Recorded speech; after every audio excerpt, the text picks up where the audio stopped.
কোম্পানিতে ফোন করি ভুসির জন্য, আমাকে কয়েক ট্রাক মাল পাঠায়। যোগ্যতা, বিশ্বাস। এখনই এটা মনে করেন যে 2 লাখের উপরে, এখানে যে থাকে সে নিয়ে যেতে চায়। ওকে আমি তখন বিক্রি করে দিলাম। ওটা আমি বিক্রি করছিলাম 4 লক্ষ টাকা। 4 লক্ষ এশিয়ার টিলো একটা মানুষ চিন্তা করছে তাহলে যার 20টা গরু আছে একটা থেকে আমি এইবারে ঈদে 2টা খাসি বিক্রি করেছি, একটা বিক্রি করেছি 28,000, একটা বিক্রি করেছি 26,000। ওই একটা পাটা সহ, পাটা বাচ্চা সহ 6,000 টাকা দিয়ে নিয়েছিলাম।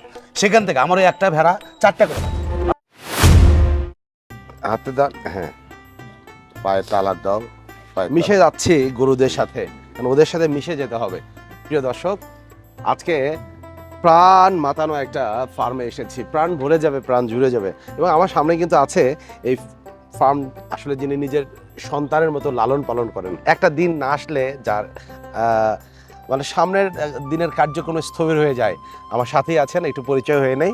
ভাই আসসালামু আলাইকুম। ওয়ালাইকুম সালাম। ভাই কেমন আছেন? জি আলহামদুলিল্লাহ। প্লিজ আপনার নামটা একটু দর্শক দেখবেন। আমার নাম শেখ তাহাউদ্দিন নাহিন। ভাই নাহিন ভাইয়ের পরিচয় কিন্তু রাজনৈতিক পরিচয় আছে। আমরা আসলে রাজনীতিবিদ যারা আছে, রাজনীতির পাশাপাশি তারা যে সফল উদ্যোক্তা হতে পারে, তারা যে আসলে জাতির জন্য এবং বাংলাদেশের হাজার হাজার মানুষের জন্য উদ্যোক্তার মডেল হতে পারে, একদম বাস্তব একটা প্রমাণ, জীবন্ত একটা মানুষ আমার সাথে নাহিন ভাই রয়েছে।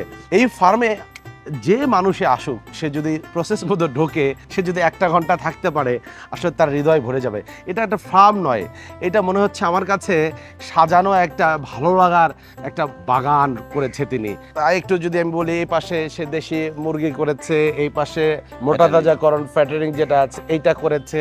এই যে ডেয়ারি ফার্ম, আমি সামনে এগিয়ে যাচ্ছি, যেখানে প্রায় 70 থেকে 80টি তার গরু রয়েছে, যেগুলো প্রতিদিন এখানে দুধ দেয়। পাশাপাশি এখানে রয়েছে তার মসজিদ এবং মাদ্রাসা, এতিমখানা। আমরা সব জিনিসগুলো দর্শক আপনাদের পর্যায়ক্রমে দেখাবো।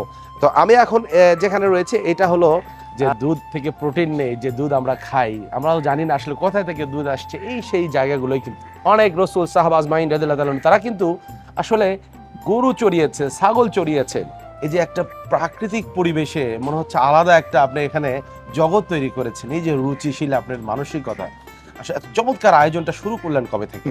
একদম মানে রাজনৈতিক জীবনের কথা যদি বলি, 2014 সালে যখন একবার হতাশ হয়ে গেলাম, তখন আমি আমার ভাইকে বললাম তো কিছু একটা করা প্রয়োজন। তখন আমার ভাই বললো আমার জায়গা জমি পড়ে আছে, তুমি একটা গরুর ফার্ম করো। তখন আমি তার কাছ থেকেই প্রথম 2টা গরু কিনে নিই। 2টা গরু কিনে নেওয়ার পর থেকে আমি শুরু করি। তখন এটা একদম কাদা পানি ছিল, আমি এত সুন্দর ছিল না, একদম কাদা পানি ছিল। মানে এটা আমি ধীরে ধীরে এই পর্যায়ে এসেছি। একটা মানুষ যদি ইচ্ছা করে, চেষ্টা করে, পরিশ্রম করে, তাহলে সেই মানুষটা তার সফলতার মুখ দেখবে। আমি নিজে কাজ করি, নিজে ঘাস কাটি, এটা গল্প না, এটা হচ্ছে বাস্তবতা। সফলতাকে অর্জন করতে হলে পরিশ্রম করতে হবে, ব্যবহার ভালো হতে হবে, সৎ থাকতে হবে, নিষ্ঠাবান থাকতে হবে। আমি এক সময় অনেক অর্থ কষ্টে ভুগেছি। এখন আমি যদি একটা কোম্পানিতে ফোন করি ভুসির জন্য, আমাকে কয়েক ট্রাক মাল পাঠায় দেয়। এটা হচ্ছে যে সময় পর হয়েছে, এটা যোগ্যতা, বিশ্বাস।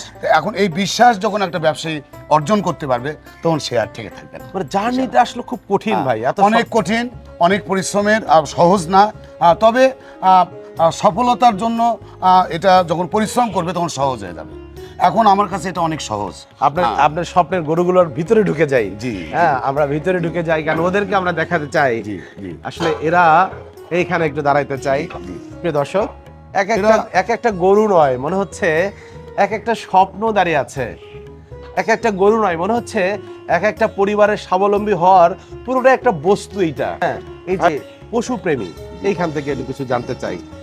এটা হচ্ছে যে আমি যেটা বলবো যে একটা গরুর ফার্ম কিংবা একটা ফার্মার, একটা কৃষকের তার এই যে জীব জানোয়ারগুলো যে আছে এখানে, এটা তার সন্তানের 6-7 জন রাখাল কিংবা কর্মচারী কাজ করে, কিন্তু আমাকে ওরা চিনে, ওরা আমাকে চিনে। মানে আপনি আসলে ওরা আমাকে চিনে, ওদের অ্যাটিটিউড বদলে যাবে, চেঞ্জ হয়ে যাবে। ওদের একটা সময় আছে, এই সময়টাতে ওরা চিৎকার করবে খাবারের জন্য।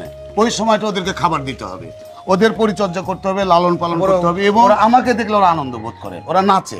আপনার যে যাত্রা, আমরা আসলে যে প্রোগ্রামগুলো এখন তৈরি করছি, বিশেষ করে পিছিয়ে পড়া উত্তর অঞ্চলের মানুষ, যে আসলে আমাদের যে সম্ভাবনার একটা এরিয়া, আমরা সম্ভাবনাময় করতে পারিনি। রাষ্ট্রের পক্ষে একাই সবাইকে এগিয়ে নেওয়া সম্ভব না। আজকে আপনার এই ফার্মে আমরা জেনেছি 8-10 জন, পাশাপাশি 20-30 জন এতিম বাচ্চারা কিন্তু চলছে চলছে। এবং বেস কিন্তু এই ফার্ম। জি। হ্যাঁ, সেক্ষেত্রে আপনার কাছে মেসেজ আমি থ্রো করতে চাই যে অনেকেই চিন্তা করে আসলে শুরু করে আমি লাভবান হতে পারবো কি পারবো না, বা আমি কিভাবে শুরু করব। সেক্ষেত্রে এই জার্নির গল্পটা আপনার জীবন থেকে যদি মানে না, ছোট শুরুটা প্রতিটা জিনিসের শুরু কিন্তু কষ্টের। তারপরে এটা মানতেই হবে, এটা এটা মানতে হবে, মানতে এটা চাই মানতে না হবে। আমরা। না, মানতে হবে। আর লাভজনক অবস্থায় যদি আমি যেতে চাই তাহলে আমাকে ধৈর্য ধরতে হবে। Right. আর ধৈর্যশীল মানুষকে আল্লাহ পছন্দ করে। আমার থেকে আমি বলছি, আমি আজকে বগুড়া জেলা ডেইরি অ্যাসোসিয়েশনের সাধারণ সম্পাদক। আমি এই প্রাণী সম্পদকে নিয়ে কাজ করছি। আমি বগুড়াতে মন্ত্রীকে নিয়ে এসেছি, মাননীয় মহোদয় সুলতান সালাউদ্দিন টুকু ভাইকে নিয়ে এসে আমি এখানে প্রোগ্রাম করেছি। আপনি খুশি হবেন যে অনেক মেয়ে মানুষ আছে উদ্যোক্তা, তারা আমাদের চেয়ে সফল। আল্লাহু আকবার। অনেক মেয়ে মানুষ আছে, তাদেরকে দেখলে আপনি শ্রদ্ধা, সম্মান, ভক্তি বেড়ে যাবে, বেড়ে যাবে। তারা যেভাবে কাজ করছে, তারা আজকে এই গোবর থেকে তারা সার তৈরি করছে, তারা বড় বড় খামার করেছে, তারা ছাগল বরকি আমাদের চেয়ে ভালো বোঝে তারা। আমরা বর্তমানকে নিয়ে কাজ করতে চাই। বগুড়াতে অনেক বড় বড় ইনশাল্লাহ এই প্রাণী সম্পদের কাজ হবে।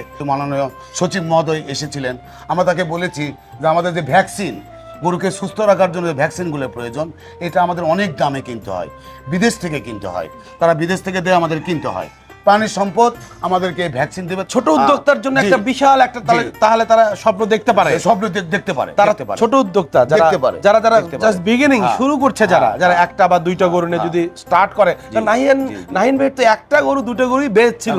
আমার দুইটাই ছিল, দুইটা থেকে আমি এই পর্যায়ে প্রিয় নিজে দর্শক, যখন কাজ করবে, নিজে যখন রাখাল হবে, তখন এই সম্পদকে সে রক্ষা করতে পারবে।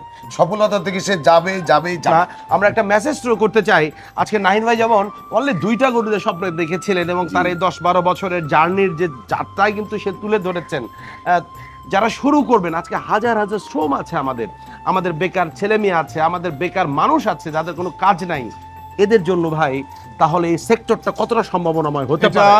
এটা ইনশাআল্লাহ 100% সম্ভাবনা। রাইট, 100%। কেউ বসে থাকবে না এখন। 100% কেউ বসে থাকবে না। এখন আমাদের এই উত্তর অঞ্চলে ঘরে ঘরে কিন্তু গরু বাছুর হয়ে যায়। প্রতিটা ঘরে ঘরে, একটু গ্রাম অঞ্চলের দিকে যাবেন, প্রতিটা ঘরে ঘরে এই গরু বাছুর, ছাগল, ভেড়া, হাঁস, মুরগি আছে। আমার কিন্তু মুরগির খামার আছে, দেখেছি। আমি মুরগি করেছি। আচ্ছা। আমার হাঁস আছে, আমার ছাগল আমরা আছে, ওদিকে যাবো। আমার ভেড়া আছে, সব কিছু আছে আমার। তো এটা আমার একদিনে হয়নি। এটা আমি চেষ্টা করতে করতে করতে করতে করতে ভালোর দিকে খেয়াল রাখতে হবে, ভালোটা চিন্তা করতে হবে। হতাশা মানুষকে ক্ষতিগ্রস্ত করে। এক সময় একটা গান ছিল, চিন্তার চেয়ে চিতার আগুন ভালো। এইটাতে যাওয়া যাবে না। সফলতার মুখ দেখতে হলে পরিশ্রম করতে হবে। বগুড়া প্রাণী সম্পদ সফলতার মুখ দেখবে, অনেক ভালো কিছু হবে। ছোট্ট পরিবারের ছোট্ট স্বপ্ন এবং ছোট্ট স্বপ্নের যে বাস্তবায়ন, আজকে নাহিয়ান ভাই কিন্তু আমাদের একদম পুঙ্খানুপুঙ্খানু ক্যালকুলেটরের হিসাব 2 × 2 4 হয়, 6 আর 6 12 হয় বুঝিয়ে দিলেন। হতাশার কোনো কারণ নেই। যিনি এশিয়া সুইসে। যিনি উদ্যোক্তাদের মধ্যে একটা মডেল। Right. বগুড়া এশিয়া হচ্ছে যে বিএসটি থেকে যে Right. যে পায়, যে সার্টিফিকেট পায়, এটাতে এশিয়া হচ্ছে এখন বাংলাদেশের মধ্যে একটা মডেল। এশিয়ার জীবন আপনি যদি শোনেন, উনি কিন্তু চা বিক্রেতা ছিলেন। চিন্তা করে উনি নিজে পরোটা ভেজেছেন। নুরুল হুদা তিলক নিজে পরোটা ভেজেছেন। আজকে ওনার ওখানে শত শত লোক কাজ করে।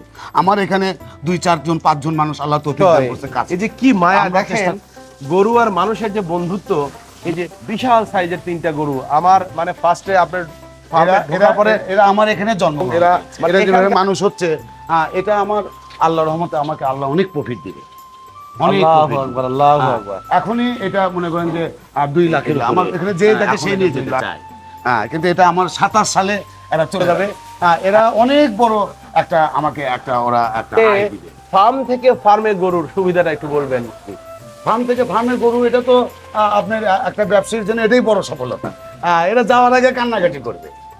আমার এখানে এর আগে সম্রাট ছিল, ওকে আমি যখন বিক্রি করে দিলাম, কত টাকা বেচেছিলেন? ওটা আমি বিক্রি করছিলাম 4 লক্ষ টাকা। 4 লক্ষ? জি, এশিয়ার কিলো। একটা মানুষ চিন্তা করছে, জি, তাহলে যার 20টা গরু আছে 1 কোটি টাকা। তাহলে সম্ভাবনাময় আমাদের উত্তরের মাটি এবং কত সম্ভাবনাময় আমাদের উত্তরের আলো এবং হাওয়া। প্রিয় দর্শক, পর্যায়ক্রমে আমি উত্তরবঙ্গের কৃষি নিয়ে কাজ করছি, ফার্মিং নিয়ে কাজ করছি। ইনশাআল্লাহ এই হতাশা দূর করার জন্য আমরা হাজারো নাহিয়ান ভাইকে আমরা তুলে দেবো। এই যে এখানে আমি চলে আসছি ছাগলের ফার্মে একটু ভাই, এই যে মোহতামিম, আমরা মোহতামিমের সাথেও কথা বলবো কিছুক্ষণ পর, যাবো ওইদিকে। যত ঘামছি আর তত তৃপ্তি লাগছে। আমি ঘামছি, নাহিন ভাই ঘামছে। আসলে একটা মানুষের রুচি দেখায়। আমি এতক্ষণ আপনাদের গরুর ফার্ম দেখিয়েছি, এই যে এটা দেখেন ছাগলের চমৎকার কিন্তু এখানে আয়োজন করছে ভাই। ছাগলটা কিভাবে শুরু করলেন? ছাগলের আসলে হিস্ট্রিটা একটু অন্যরকম। আমার এখানে যেটা একদম সত্য কাহিনী, আমার এখানে যে মাদ্রাসা আছে, একটা দিলদার মানুষ একটা ছাগল এখানে দান করে। তো সেটা এতটাই দুর্বল, এতটাই ছিল, তো সেটাকে জবাই করা যাবে না। তো হুজুরে বললাম, হুজুর কি গল্প, হ্যাঁ হুজুর এটা কি করা যায়? তো বলছে ভাই এটা হিল্লা করে বিক্রি করে দেওয়া যাবে। তো আমি তাহলে সেটা করেন। তো আমি ওই ছাগলটা আমি 2000 টাকা দিয়ে কিনে নিই। আচ্ছা। কিনে নেওয়ার পরে তার থেকে আমার আজকে এই একটা থেকে এই সব করা ছাগল আমি এইবারে ঈদে 2টা খাসি বিক্রি করেছি। একটা বিক্রি করেছি 28,000, একটা বিক্রি করেছি 26,000। মানে আল্লাহর ঐশ্বরিক কিছু থাকে, ঐশ্বরিক। জি মানে দেখেন কিভাবে তার যাত্রা শুরু। হ্যাঁ প্লিজ। তো এটাই থেকে আজকে এই পর্যায়ে। আর ভেড়া হচ্ছে, এখানে এক বুড়িমা ভেড়া চালাতো। তো এক সময় বলে যে বাবা আমার এই ভেড়াটা তুই কিনে নে, আমার এই ভেড়াটা কিনে নে। আমি কত নিবা? তো ওই একটা পাটা বাচ্চা সহ 6,000 টাকা দিয়ে নিয়েছিলাম। সেখান থেকে আমার ওই একটা ভেড়া 4টা করে বাচ্চা দেয়। হ্যাঁ, আমার ওই যে এই ছাগল ও কিন্তু ওই ছাগলটা কি আছে ভাই? আছে, এই যে আছে ওই ছাগল? এই যে কি বলে? এই যে বুড়ি, হ্যাঁ এই যে বুড়ি। আহা এই বুড়ি মায়ার না কি বরকত নিয়ে আসছিল।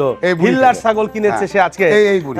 হ্যাঁ এটা তো আসলে খোদা তাআলার পক্ষ থেকে একটা রহমত ভাই। সব ওর থেকে কিন্তু, হ্যাঁ ওই একটা থেকেই।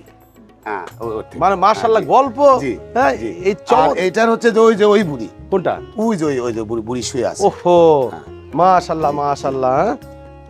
এটা কি একটা গল্প। ও যে বুড়ি আসলে বুড়ির মধ্যে আর আচরণ শুয়ে আছে। ছাগলের বুড়ি, এই দুইটা আসলে তার ঐশ্বরিক ভাবে এই দুইটা জিনিস নাইন ভাইয়ের পাওয়া ঐশ্বরিক। জি, ঐশ্বরিক ভাবে পাওয়া। এটা আমার কোনো ইচ্ছা ছিল না। দুইটা জিনিসই হচ্ছে যে এই পর্যায়ে ভাই একটু দুঃখী মায়ের থেকে একটা কিনা, আর একটা এখানে সাদগা দিছিল, সেটা আমি হিল্লা করে কিনে নিয়েছি। কিনে নিয়ে আজকে আল্লাহ আমাকে এই পর্যায়ে পয়সা ইনকাম। একটু ডিফারেন্ট করে দিবেন সেক্ষেত্রে। যদি কেউ মানে ছাগলের ফার্মিং করতে চায় ওর জন্য অল্প একটু মেসেজ। ছাগল বরকতময় জিনিস। ছাগল যে পালবে সে লাভবান অবশ্যই হবে, কিন্তু এটাকে ছাগলের বেশি অসুখ বিসুখ হয় না। ছাগলকে একটা পিপিআর নামে একটা ভ্যাকসিন আছে, এদের একটা অসুখ হয় ঠান্ডাজনিত কারণ। এই ঠান্ডাজনিত কারণটা যদি খেয়াল রাখতে পারে আর কোনো সমস্যা নাই। এদেরকে ওরা এই যা কিছু পরে টরে থাকে, এই যে খামারে যা কিছু পরে টরে থাকে, এটা থেকে খায়া পরে এরা বেঁচে থাকে। একটু দেখাই প্রিয় দর্শক, একটা মানুষের কত ভালো চিন্তা হতে পারে হুজুর। একটু দেখাই। এই যে তালিমুল কোরআন সিরাজউদ্দিন হাফিজিয়া মাদ্রাসা এবং এতিমখানা, এইটা কিন্তু আমরা প্রোগ্রামের সব শেষে চলে এসেছি। এটা হলো তার মানুষগত যে দায়িত্ব। মানুষ শ্রেষ্ঠ জীব, মানুষ আশরাফুল মাখলুকাত, আল্লাহ ডিক্লার দিয়েছে। তো সেইখান থেকে সে তার বাস্তব রূপ ঘটিয়েছে এই মাদ্রাসা এবং এখানে তার যে এতিমখানা, সবকিছুই ফার্মের একটা আয়দে চলে। আমরা এই চিত্র তুলে ধরে এই প্রোগ্রাম শেষ করে ফেলবো। ভাই এটা কবে থেকে শুরু করেছেন? কতটা বাচ্চা রয়েছে? এটা হচ্ছে যে ছেলেমেয়েরা রয়েছে। এটা 2017 সালে আমরা স্থাপিত করি। তখন আমার বাবা যখন বেঁচে ছিলেন, তখন আমার বাবা বলেছিলেন আমার বড় ভাইকে, এএসপি শফিউদ্দিন, উনি রিটায়ার্ড পারসন, উনি এখন আমাদের মাননীয় প্রধানমন্ত্রীর আপনি যে ওই যে উনি বিদেশে আসার পর একটা টিম গঠন করছিলেন, ওখানে সে চাকরি করে। এখন ওনার যে ওয়াইফ, উনি হচ্ছে একজন গাইনি, ডাক্তার রাবেয়া পারভিন, আমরা মিলে আমার বাবা বলে গিয়েছিলেন তো তোমরা একটু কোরআনের শিক্ষা চালু রাখো। ওইটার থেকেই আমাদের এই উৎসাহ উদ্দীপনা। আমরা সেটা থেকে এটা ধীরে ধীরে ধীরে আমরা জায়গা জমি কিনে আমরা এটা প্রতিষ্ঠিত করেছি। এখন এখানে প্রায় 55 জন ছাত্র আল্লাহু আকবার পড়াশোনা করে, ছুটিতে আছে, তারা ছুটিতে আছে। এখানে মক্তব আছে, কিতাবখানা আছে, হেফজো আছে। আমার এখান থেকে অলরেডি অনেক হাফেজ এই 17 সালের পর থেকে অনেক বের হয়ে গিয়েছে। তারা খেদমতে আছে, কেউ চাকরি করছে, কেউ মসজিদের ইমাম এটা করছে। আর আমার এখানে আপনার অনেক গুণীমানী ব্যক্তিবর্গ এসেছেন। মাননীয় প্রতিমন্ত্রী মীর শাহ আলম, উনি এটা জনাব তারেক রহমানের নির্দেশে একসময় এটা ভিজিট করেছেন, দেখে গিয়েছেন যে আমরা কি করতেছি মানুষের জন্য। যতই কথা বলছি আর যতই শুনছি মুগ্ধ হয়ে যাচ্ছি। একটা মানুষের ভিতরে আর একটা মানুষের যে কত সুন্দর একটা জগৎ থাকতে পারে। আমার নাহিন ভাই আজকে এই ফার্মের যিনি স্বত্বাধিকারী, যিনি এই ফার্মকে নিজের সন্তানের মতো করে তিল তিল করে বড় করেছেন এবং প্রত্যেকটা দিন এই ফার্মের সাথে তার মিলন হয়। জি, তার জি। বিনিময় হয়, কথা হয়, ভাব হয়। আমরা কিন্তু প্রোগ্রামের মধ্যে সেটা দেখানোর চেষ্টা করেছি। প্রিয় দর্শক, আমরা একদম প্রোগ্রামের শেষ পর্যায়ে চলে এসেছি।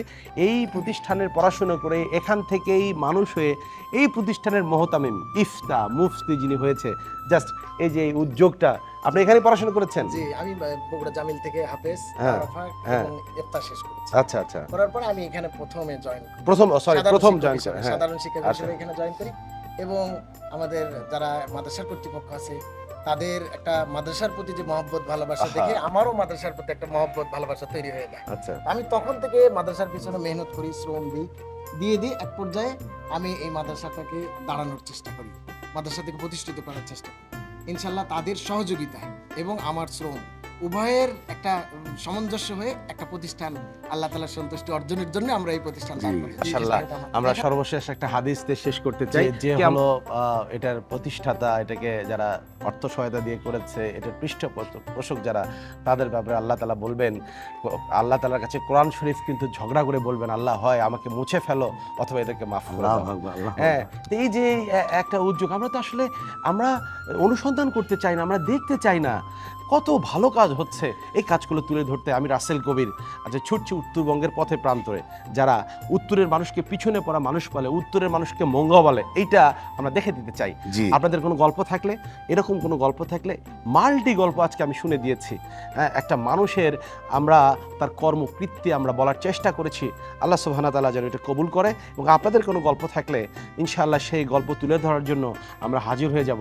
সে পর্যন্ত আমরা প্রথম দোয়া করব এই ফার্মের যিনি মালিক, যারা কর্তৃপক্ষ আছে তাদের জন্য দোয়া করব, কারণ পশু পাখি এমন জিনিস নীরবে যারা আল্লাহর জিকির করে, পাশাপাশি তাদের সবচেয়ে বড় যে আল্লাহ তাআলা মানুষ হিসেবে তাকে যে শ্রেষ্ঠ দায়িত্ব দিয়ে পাঠিয়েছে, এটা তারা ভুলেননি। তারা তার বাবা মা মরহুমদের নিজেদের রহমতের জন্য এখানে প্রতিনিয়ত এতিম বাচ্চাকে পড়াচ্ছে, এবং হাফেজরা তারা হাফেজ বের করে এক হাফেজ জান্নাতে নিয়ে যাবে, তাদেরকে ফেলে নয়।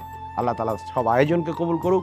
আল্লাহ তাআলা এই আয়োজনের মধ্য দিয়ে দুনিয়ার আখেরাতে সব কল্যাণ দিক, এই কামনা করছি। পাশাপাশি সকলের জন্য দোয়া করছি যে অভাব আর অনটন থেকে আমরা যেন মুক্ত হয়ে ঈমানের সাথে যেন আমরা দুনিয়া থেকে চলে যেতে পারি। সবাই ভালো থাকবেন, সুস্থ থাকবেন, আল্লাহ সকলকে ভালো এবং সুস্থ রাখুক। সর্বশেষ এই ফার্ম সংক্রান্ত যারা আছে, যারা এটার সাথে শ্রম দিচ্ছে, এটার মধ্যে যারা জড়িত আছে, সকলকেই আল্লাহ কবুল করুক, এই আশাবাদ ব্যক্ত করে আজকে শেষ করছি। আসসালামু আলাইকুম রহমতুল্লাহি ওয়া বারাকাতুহু। আবারও দেখা হবে সে পর্যন্ত।